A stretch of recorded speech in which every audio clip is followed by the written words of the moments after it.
So దరిద్రం అడ్డం తిరిగితే అంట అమ్మ అన్న కూడా నీ అమ్మ అన్నట్టు అనిపిస్తుంది అంట.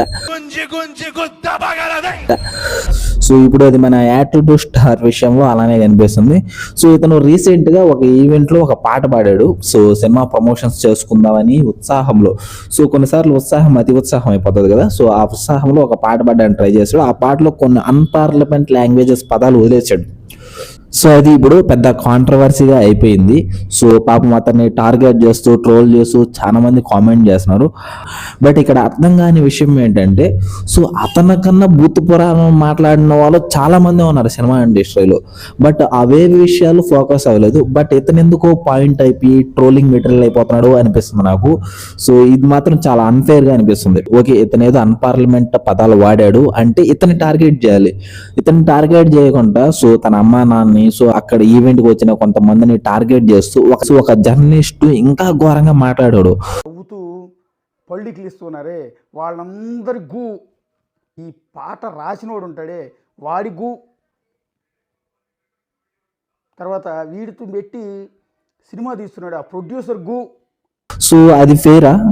సో ఎవరో చేసిన తప్పుకి ఇంకెవరినో నిందించడం కరెక్టేనా? ఇతను ఏమైనా గొప్ప జర్నలిస్ట్ అంటే అదే కాదు. సో ఇలాంటి అన్పార్లమెంట్ లాంగ్వేజెస్ రామ్ చరణ్ గారు, చిరంజీవి గారు మాట్లాడుంటే ఇలాంటి వాయిస్ వస్తుందా? రాదు. ఎవరు తెలుగు సినిమాని మేమందరం ఎక్కడికో తీసుకెళ్లాలనుకుంటాం, మీరు ఎక్కడికి రారు, ఇక్కడే పడి చూస్తూ ఉంటారు. ఎక్కడో ఉండేది చాలా, అప్పుడు దాన్ని నేను ఎక్కడికో.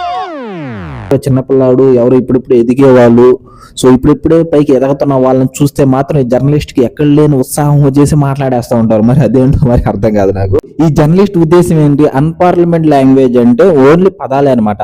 అంటే ఒక పదాలు అంటే మాటలే మీకు అన్పార్లమెంట్ లాంగ్వేజ్ గా కనిపిస్తాయి. సినిమాల్లో కొన్ని సీన్లు సన్నివేశాలు అవి అన్పార్లమెంట్ లాంగ్వేజ్ గా కనిపివా? సో ఉదయం లేవగానే నాకు ఈ దరిద్రంగా అనిపించింది అని ఏదేదో వాళ్ళ అమ్మని నాన్నని వాళ్ళ గూగు అంటున్నాడు. సో కొంచెమైనా సెన్స్ ఉండాలని. సో ఎవరో ఏదో రాంగ్ రూట్ లో వెళ్ళారని మనం కూడా అదే పదజాలం వాడడం కరెక్టేనా? సో అది కూడా ఒక బాధ్యతాయుక్తమైన ఉద్యోగం చేస్తున్న జర్నలిస్టు. సో ఇదైతే కరెక్ట్ అనిపించలేదు. యాటిట్యూడ్ స్టార్ మాట్లాడిన వీడియో చూడండి ఒకసారి.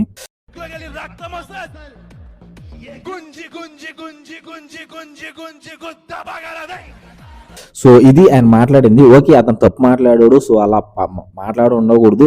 బట్ దాన్ని చెప్పే విధానం వేరుంటది. దానికోసం మనం ఒక బూత్ లో లేకపోతే ఒక అమ్మాయిని హాఫ్ నేకెడ్ గా చూపించడము, లాంగ్వేజ్ తో జరిగిన ఒక ఈవెంట్ లో I have been part of it.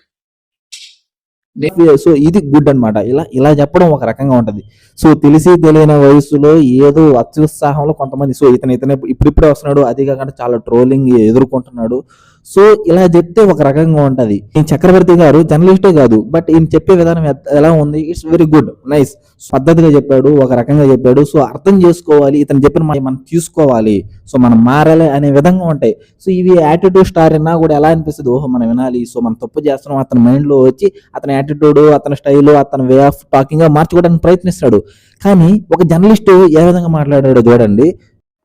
తర్వాత వీళ్ళు పెట్టి సినిమా తీస్తున్నాడే డైరెక్టర్ వాడి గు. చూసారా ఆయన ఎలా మాట్లాడాడు? సో ఒక జర్నలిస్టు ఒక చెప్పే విధానం ఇదా? సో అక్కడ ఈవెంట్ వచ్చిన వాళ్ళ గురించి అలా మాట్లాడడం కరెక్టేనా? సో ఇది మాత్రం చాలా అన్ఫేర్ అనిపించింది నాకు. అండ్ అది కాకుండా సో ఇదే పదాలు పెద్ద పెద్ద సినిమాల్లో చూసాను నేను. సో ఫస్ట్ సినిమా పదాలే కాదు, ఇంకా సీన్లు అయితే ఇంకా దారుణంగా ఉంటాయి. చిరంజీవి గారి సినిమాలో ఉన్నా, రామ్ చరణ్ గారి సినిమాలో ఉన్నా, పెద్ద పెద్ద హీరోలు తీసుకోండి. సో అన్పార్లమెంట్ అంటే ఓన్లీ పదాలే కాదు, సో కొన్ని సన్నివేశాలు, సినిమాలో సన్నివేశాలు ఉంటాయి, అవి చూడలేము కూడా మనం.